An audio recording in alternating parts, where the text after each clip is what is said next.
नमस्कार, मी प्रतीक्षा. DNA मराठीमध्ये आपलं स्वागत. अहिल्यानगर जिल्ह्यातील नेवासा तालुक्यातील घोडेगावमध्ये थरारक गोळीबाराची घटना घडली आहे. घोडेश्वरी परिसरात झालेल्या या गोळीबारात नितीन शिरसाट यांचा मृत्यू झाला असून सूरज फुलमाळी गंभीर जखमी झाले आहे. या घटनेचे सीसीटीव्ही फुटेज आता समोर आलं असून उपचारासाठी गेलेल्या कुटुंबावरच हल्ला झाल्याचं स्पष्ट दिसत आहे. ही घटना घोडेगाव येथील घोडेश्वरी हॉस्पिटल परिसरात घडली. नितीन शिरसाट हे पत्नी आणि मुलीसह दवाखान्यात उपचारासाठी गेले असताना अचानक तिघा हल्लेखोरांनी हॉस्पिटलमध्ये घुसखोरी करत गोळीबार केला. या हल्ल्यानंतर प्रत्युत्तर दाखल फायरिंग झाली.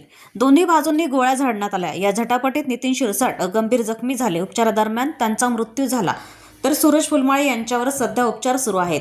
या थरारक घटनेचे सीसीटीव्ही फुटेज समोर आले असून हॉस्पिटलमध्ये घुसून थेट हल्ला केल्याचं त्यात स्पष्ट होतंय.